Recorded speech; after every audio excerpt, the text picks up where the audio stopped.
Hello friends, मेरा नाम है वीरेन। तो आज हम जानने वाले हैं डेट और टाइम फंक्शंस इन एक्सेल के बारे में। तो दोस्तों, एक्सेल में एक्सेल हम यूज़ करते हैं तो हमें डेट और टाइम फंक्शन की आवश्यकता ज़रूर होती है। जैसे कि हमें जानना है आज का डेट क्या है, आज का टाइम क्या चल रहा है, अभी का टाइम क्या चल रहा है, जो करंट मंथ है उसकी स्टार्ट डेट क्या है, करंट मंथ की एंड डेट क्या है, इस ईयर का स्टार्ट डेट क्या है। अगर यदि हम कोई प्रोजेक्ट पे काम कर रहे हैं तो उस प्रोजेक्ट में नेट वर्किंग डेज कितना है, प्रोजेक्ट के लिए कितना दिन बचा है, और एक और आदि। तो चलिए दोस्तों, हम जानते हैं डेट और टाइम फंक्शन को एक्सेल में कैसे यूज़ किया जाता है। तो यह है एक्सेल शीट जो मैंने बनाई है, जिसमें मैंने सेल्स में एंटर किया है कुछ डेटा जो बताता है करंट डेट के बारे में, करंट टाइम के बारे में, डेज, मंथ्स और ईयर्स। तो और कुछ मैंने सेल्स ब्लैंक रखे हैं। तो ये सेल्स में मैं एक्सेस फार्मूलाज और फंक्शन यूज़ करके डेटा पॉपअप करने वाला हूँ। तो यह कैसे किया जाता है, तो चलिए दोस्तों हम स्टार्ट करते हैं। तो फर्स्ट जो हम स्टार्ट करने वाले हैं वो डेट फंक्शन के बारे में। तो यदि मुझे जानना है कि आज का डेट क्या है और मुझे एक्सेल में डिस्प्ले करना है, तो उसके लिए फ़ंक्शन यूज़ होता है टुडे करके। ये जो टुडे फंक्शन है, ये फंक्शन हमें बताता है कि आज का डेट क्या है। तो इस तरीके से हमें आज का डेट मिल जाएगा। जैसे कि आज का डेट 14 जून 2020 है, तो वो डिस्प्ले हो जाता है एक्सेल में। उसी अनुसार मुझे डेट के साथ करंट टाइम भी जानना है, तो मैं फंक्शन नाउ का यूज़ करूँगा। ये नाउ फंक्शन हमें डेट के साथ करंट टाइम की भी जानकारी देगा। जैसे कि नाउ फंक्शन यूज़ किया मैंने और उसको डबल ब्रैकेट से, क्लोजिंग ब्रैकेट से क्लोज़ किया, एंटर किया, तो उससे मुझे यहाँ पर करंट डेट के साथ करंट टाइम भी डिस्प्ले हो रहा है, राइट। तो दोस्तों, यह अगर आप एक्सेल पे काम कर रहे हैं तो आपको यदि कोई रिपोर्ट में डेट और टाइम दोनों डिस्प्ले करना है, तो ये बहुत ज़रूरी हो जाता है कि हमें ये फंक्शंस का ज्ञान हो। तो जैसे कि फर्स्ट है टुडे फंक्शन, बाद में है नाउ फंक्शन। तो ये फंक्शन यूज़ करके आप डेटा को प्रेजेंट कर सकते हैं, टाइम डेटा को प्रेजेंट कर सकते हैं। तो ये मैंने बताया डेट और टाइम के बारे में। वैसे ही अगर मुझे जानना है कि करंट ईयर कौन सा चल रहा है, तो मैं ईयर फंक्शन को यूज़ करके जो करंट ईयर है वो मैं डिस्प्ले कर सकता हूँ। जैसे करंट ईयर 2020 है तो वो डिस्प्ले हो रहा है। सिमिलरली अगर मुझे करंट मंथ को डिस्प्ले करना है, तो करंट मंथ को भी मैं डिस्प्ले कर सकता हूँ कि जून मंथ है, उसका जून 6 मंथ है इस ईयर का, तो करंट मंथ 6 बता रहा है, राइट। तो उसी अनुसार अगर मुझे करंट डे के बारे में जानना है, तो equal to day function use करके मैं जो करंट डे है वो मुझे डिस्प्ले हो जाएगा कि 14 डे चल रहा है आज का। सिमिलरली मुझे करंट आर के बारे में जानना है, तो करंट आर के बारे में मुझे इस सेल से पता चलेगा। जो मैंने करंट टाइम का सेल है, इसमें मैं जो डेटा पॉपअप किया है उससे मुझे करंट टाइम के बारे में पता चल रहा है कि 10th आवर है। सिमिलरली मुझे मिनट के बारे में जानना है, तो मिनट फंक्शन यूज़ करके मैं जो करंट मिनट है उसकी इंफॉर्मेशन डिस्प्ले कर सकता हूँ। सिमिलरली मुझे सेकंड के बारे में जानना है, तो सेकंड की इंफॉर्मेशन में डिस्प्ले कर सकता हूँ। 22 सेकंड है, तो सेकंड ये चेंज होते रहता है। अगर मुझे करंट सेकंड डिस्प्ले करना है, तो मैं टैब में फार्मूलाज में क्लिक करूँगा और कैलकुलेट नाउ पे क्लिक करूँगा, तो मुझे जो करंट सेकंड है वो डिस्प्ले होते जाएगा, राइट। तो ये है। इसके बाद जो आता है वो last day of the month. यदि मुझे इस मंथ का लास्ट डे डिस्प्ले करना है, तो उसके लिए एक सेल में end of the month function use होता है, ई ओ मंथ करके। तो दोस्तों ज़रूर इस फंक्शन को याद रखिए, end of the month function use करते हैं हम। इसको सिलेक्ट करने के बाद मुझे इस मंथ की एंड डेट चाहिए, तो मैं स्टार्ट जो करंट डे है उसको सिलेक्ट करूँगा, क्योंकि मुझे इस मंथ का एंड डेट चाहिए। अगर मुझे कोई और मंथ की चाहिए तो मैं वो डेट को सिलेक्ट करूँगा, राइट। और ये स्टार्ट डेट है। नेक्स्ट आता है मंथ्स। मंथ्स में करंट मंथ की जो देखने चाह रहा हूँ जून की, तो करंट मंथ है वो ज़ीरो इंडिकेट करता है। अगर मैं मई का जानना चाहता हूँ तो -1 लिखूँगा, जुलाई का जानना चाहता हूँ तो +1 लिखूँगा, क्योंकि मैं करंट मंथ का एंड डेट जानना चाहता हूँ, इसलिए मैं 0 लिखूँगा वहाँ पर और ब्रैकेट क्लोज करूँगा। तो यहाँ पर मुझे इस मंथ का current date display, current month का एंड डेट डिस्प्ले हो रहा है। सिमिलरली मुझे इस मंथ का फर्स्ट डे जानना है क्या है, तो मैं same end of function use करके एंड ऑफ फंक्शन यूज़ करूँगा। जो करंट मंथ को सिलेक्ट करने के लिए करंट डेट का सेल सिलेक्ट करूँगा, उसके बाद मुझे first day of this month जानना है। तो मुझे एंड ऑफ फंक्शन में मुझे प्रीवियस मंथ का लास्ट डे प्लस हुआ फर्स्ट डे, तो previous month of last day is 31st of May +1 means the first day of this month. तो अभी मैं इसमें प्रीवियस मंथ सिलेक्ट करने के लिए -1 एंटर करूँगा। ये मुझे लास्ट डे बताएगा यहाँ तक, जो कि 31st में है, और मुझे वह नहीं चाहिए, मुझे फर्स्ट डे इस मंथ का चाहिए जो कि जून है। तो मैं इसमें एक डे फर्स्ट डे ऐड करके ये हो जाएगा 1st ऑफ जून 2020 +1 करने के बाद। तो ये मुझे बता रहा है कि first day of this month, right दोस्तों। इसी अनुसार मुझे अगर फर्स्ट डे ऑफ ईयर जानना है तो उसके लिए भी मैं सेम फंक्शन यूज़ करूँगा, एंड ऑफ द मंथ। तो यह फंक्शन यूज़ करके end of the month function use करूँगा। और दोस्तों यहाँ पर कंसेप्ट थोड़ा जान लीजिए। अभी हम हैं जून मंथ में। जून मंथ ये 6वां महीना है इस साल का, तो मुझे इस साल का पहला महीना चाहिए और उसकी पहली तारीख चाहिए, राइट। तो मैं क्या करूँगा कि 6 महीना सब्ट्रैक्ट करूँगा, तब जाके मैं फर्स्ट मंथ में जाऊँगा। तो इस सिंटैक्स में मैं लिखूँगा, सबसे पहले मैं स्टार्ट डेट सिलेक्ट कर लेता हूँ, जो आज की डेट है स्टार्ट डेट, राइट, जो बताएगा कि मैं कौन से महीने में हूँ। उसके बाद के मंथ्स की बात आती है, तब मैं लिखूँगा -1। मुझे -1 इसलिए क्योंकि, और इसको मल्टीप्लाई करके मैं मंथ सिलेक्ट करूँगा जो करंट मंथ चल रहा है, यहाँ पर है दोस्तों। ये इससे मुझे यह पता चल रहा है कि -1 इंटू 6 मंथ, तो -6 हो गया ये। तो 6 महीना पीछे जाऊँगा मैं, राइट। तो वो जनवरी मंथ में चला जाएगा बाय डिफ़ॉल्ट इस साल के, और वो जनवरी मंथ को मुझे फर्स्ट डे को सिलेक्ट करना है, तो मैं +1 करूँगा यहाँ पर।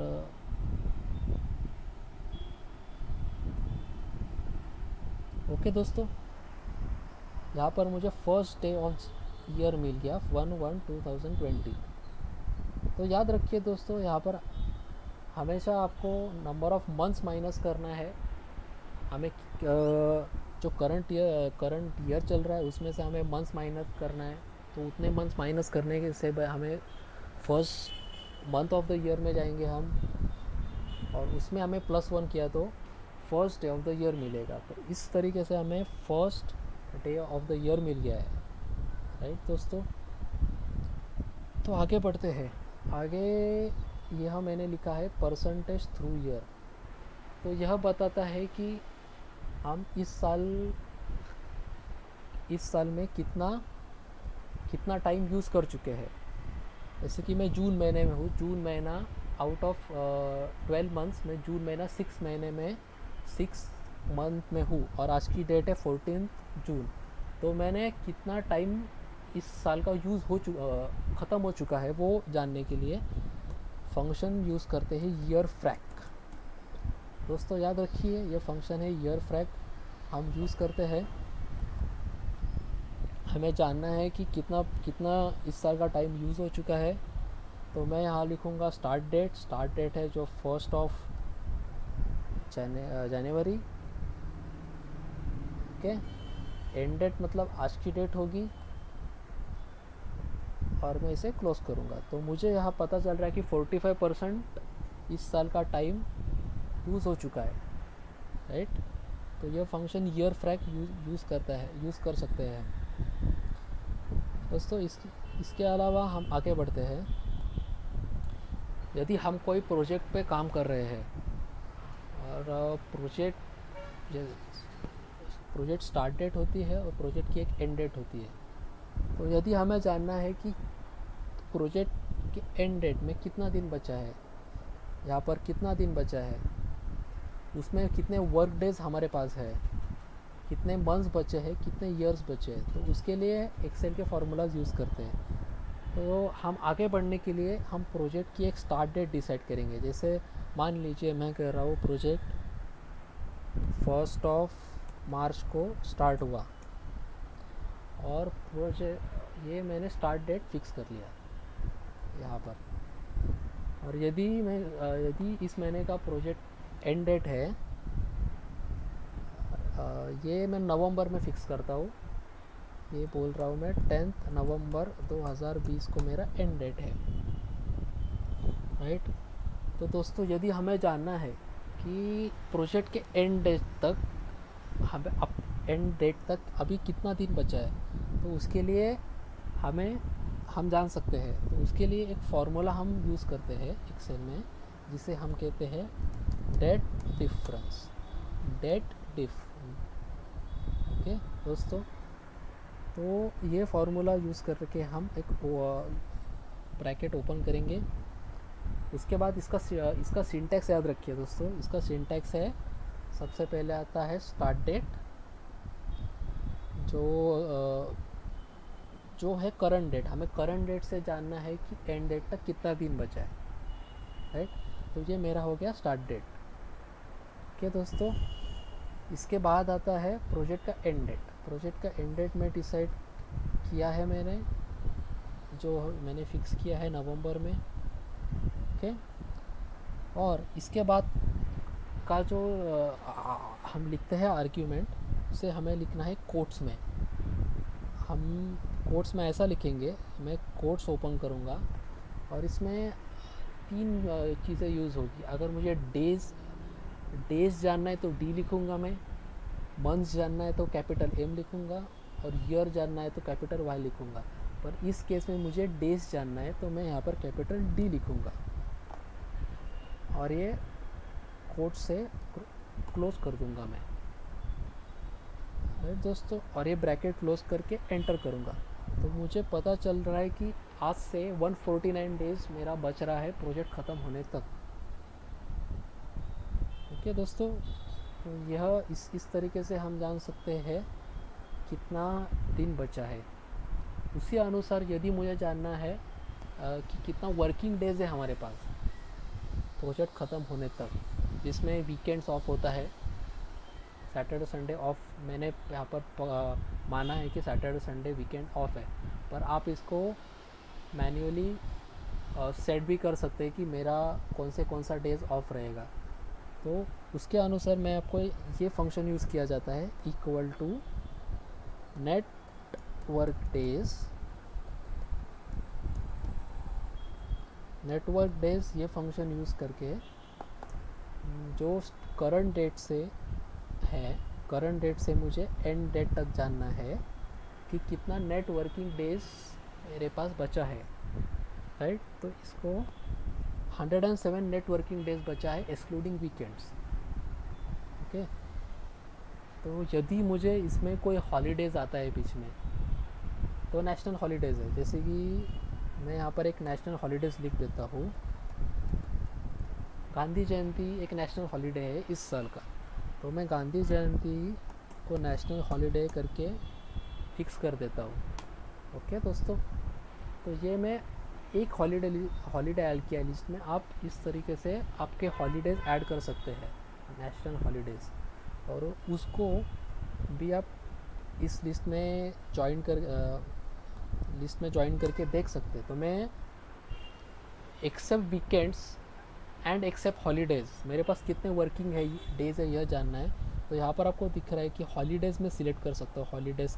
ओके, तो मैं यहाँ पर हॉलीडेज़ सिलेक्ट करूँगा, तो आपको दिख रहा है कि 106 वर्किंग डेज, 1 डे माइनस हो गया जो मैंने हॉलीडे मेंशन किया है, राइट। तो इस तरीके से अगर 2 हॉलीडेज़ है तो 2 डे माइनस होंगे, 3 हॉलीडेज़ है तो 3, एंड सो ऑन। तो अभी मेरे पास 106 डेज़ वर्किंग है। ओके दोस्तों, तो यह है मेरे पास, ये बताता है कि कितने वर्क डेज है till the project end date. Okay, अभी इसके बाद जो सेल है वो, उसमें मुझे इंफॉर्मेशन चाहिए, वो है day of the week. Day of the week ये हमें इसलिए जानना है कि जिस दिन मेरा प्रोजेक्ट ख़त्म हो रहा है वो या वीक एंड है या वर्किंग डे है, वीक डे है। तो मैं यहाँ पर एक फंक्शन यूज़ करूँगा वीक डे करके, वीक डे, और जो मेरा प्रोजेक्ट का एंड डेट है वो सिलेक्ट करूँगा, इसको क्लोज़ करूँगा और एंटर करूँगा। तो मुझे पता चल रहा है कि मेरा प्रोजेक्ट का end that is a Tuesday which is a working day, right. अगर यदि ये कोई वीक एंड पे फॉल होता तो मुझे शिफ्ट करना पड़ता मेरा प्रोजेक्ट का एंड डेट आया टू अ वर्किंग डे। तो यहाँ पर मुझे पता चल रहा है कि Tuesday is my and day of the project. Similarly यदि मुझे जानना है कि मेरे प्रोजेक्ट ख़त्म होने में कितने महीने बचे हैं, वो कितने मंथ्स का काउंट जानना है मुझे, तो वो कैसे करेंगे। तो दोस्तों सेम फंक्शन यूज़ करेंगे जो हमने यूज़ किया, डेट डिफ, ब्रैकेट को ओपन करेंगे, इसमें मैं जो करंट डे है वो सिलेक्ट करूँगा। करंट डे से मुझे एंड डेट सिलेक्ट करना है, प्रोजेक्ट का एंड डेट, और कोट्स में मुझे एम लिखना है, एम स्टैंड फॉर मंथ्स, कितने मंथ्स बचे हैं वो जानना है मुझे प्रोजेक्ट ख़त्म होने तक। तो मैं यहाँ पर एम लिख के क्लोज़ कर दूँगा। तो ये बता रहा है कि 4 महीने बाकी है मेरे प्रोजेक्ट ख़त्म होने को, राइट दोस्तों। और सिमिलरली मुझे जानना है कि कितने साल बचे हैं। यदि 2000 प्रोजेक्ट 2021 में स्टार्ट हो रहा है और 2022 में ख़त्म हो रहा है, तो मेरे पास 1 साल है। सिमिलरली अगर ये प्रोजेक्ट के लिए मुझे जानना है कि कितना साल बचा है, तो सिमिलरली मैं डेट डिफ फंक्शन यूज़ करूँगा, इसमें ब्रैकेट ओपन करूँगा, आज की डेट सिलेक्ट करूँगा, आज की एंड डेट सिलेक्ट करूँगा और कोट्स में वाई लिखूँगा और एक क्लोज़ कर दूँगा। तो मुझे वह ये समझ रहा है कि इसी साल ये प्रोजेक्ट ख़त्म करना है हमें, राइट दोस्तों। तो यह है एक्सेल डेट और टाइम फंक्शन के बारे में। तो दोस्तों मैं आपको कहूँगा कि आप ज़रूर इन एक्सेल के डेट और टाइम फंक्शन को आपके काम की जगह पर आपके एक्सेल शीट में ट्राई कीजिए और मुझे कमेंट करके बताइए कि आपको यह उपयुक्त हुआ या नहीं। और